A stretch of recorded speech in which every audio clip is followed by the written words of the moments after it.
Hey everyone, this is going to be the requested video talking about motorbike insurance for the absolute bane that it is to everyone who either does or wants to own a motorbike. First thing we're going to talk about when it comes to insurance is your personal factors. What are the things that you do or can do that are going to affect how much you're going to be paying each year? It's your age, experience, location, job, and the usage of the motorbike itself. Age is quite straightforward. How old you are is going to directly affect how much you're going to be paying on your insurance. I believe in the UK, it's 25 and under is considered to be a young driver. That's going to apply for cars. It's also going to apply for motorbikes. So be aware of that. Things are going to be expensive probably until you're that age. Experience is your time actually riding the bike. Someone who goes through the progressive access route of CBT, A1, A2, into their A licence, they're going to be paying less than someone who jumps straight into the A licence, simply because they've been riding bikes for longer. Your location, that's where you're based, that's where the bike's going to be stored overnight. That's something that you can't easily affect, but it's going to affect the cost of your insurance because it's going to affect things like theft rates.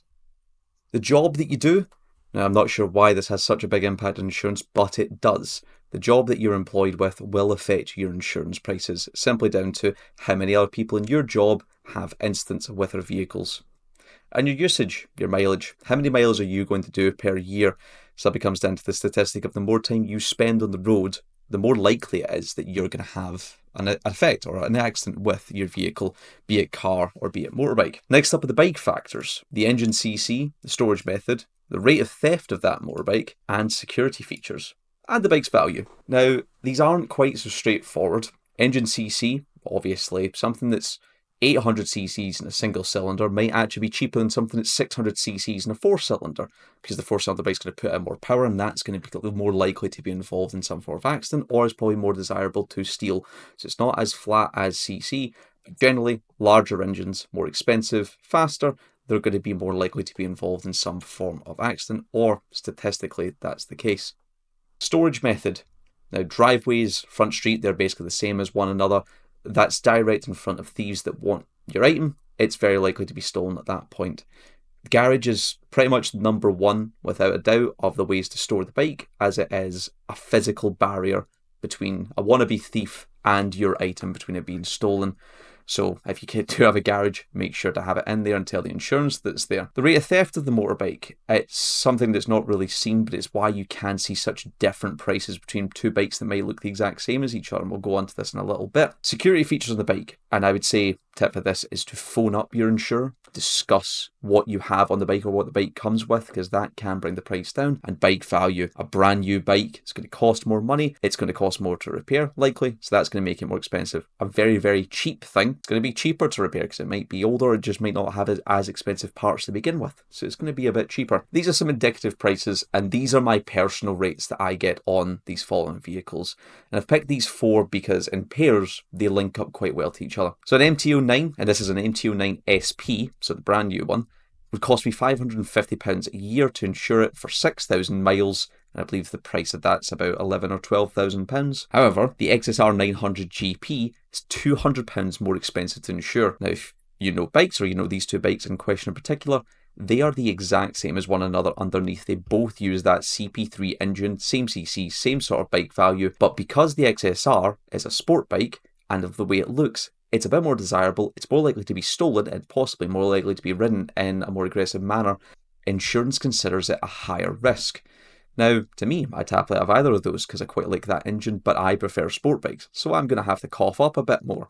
And this also leads on to the Fireblade and the S1000RR. Those are almost the same as one another. They are 200 plus horsepower liter bikes. They're super bikes for the road, for goodness sake.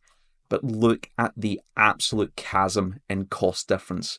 There's £1,600 between the pair of them. And that simply comes down to the BMW, it gets stolen way more than Fireblades do. I would be, again, happy riding either of those bikes around because I'm on a f***ing liter bike.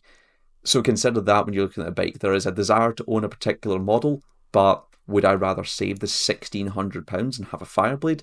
Honestly, quite likely. So here's the tips I'm going to give you when it comes to your insurance. Be realistic, but not overzealous with the mileage. Most bikes, or most bikers, do about 4,000 miles a year.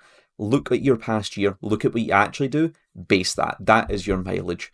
Don't lie about it, because that's just opening yourself to risk, unless, for instance, in your policy going over your claimed mileage, it might just increase your excess slightly, in which case it might be worthwhile dropping what you actually think you're going to do because you're still going to be covered. But do read the fine print. Some insurers may disqualify your insurance if you are over the mileage you said you were going to do. Compared to different job titles. The reason I say this is within certain fields, just because it's the same thing, it can be called different things. Let's say you say you're a joiner, they pay £1,000, but a tradesman pays £700.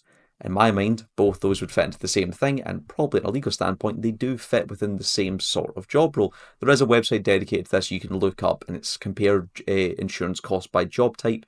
You can look at job titles that would also fit what you do, and then you can find that you can actually spend a little bit less money. You're not lying, you're simply playing their statistics back to them. I would also suggest contacting an insurer directly. Use comparison sites initially to get some baseline costs, but you'll probably find that when you're doing the comparison websites, a lot of them don't allow you to actually list everything that a bike has. For instance, your bike might have its own steering lock, and then you do a separate lock on top of that and a chain. Now, the insurance provider might only allow you to list initially that it has one of those three, but you use all three on a regular basis. So make sure to contact and list everything that you've got. Last piece here, which is a tip I was given, which doesn't actually really apply to motorbikes because it applies to cars, is do not bother with extra riders. The way that Motorbike Insurance looks at your insurance cost, it's going to give you the cost based on the most expensive rider that's on that policy. It doesn't matter if you list another rider that's a current police motorbike officer, who would be one of the cheapest people to insure, they're not going to bring down your cost. Now, that's from personal experience. Someone may prove me wrong on that fact, but that is what I've seen personally. So don't bother listening to the other riders. Go with yourself. Don't front it. Make sure you're the main rider. Those are my tips on insurance, guys. What I would absolutely love is pop in the comments, give not too much information about yourself, but possibly age, bike, and how much you've paid in the past or how much you're currently paying for your insurance, because we'd all love to see to get more information. Thanks, guys. Catch you in the next one.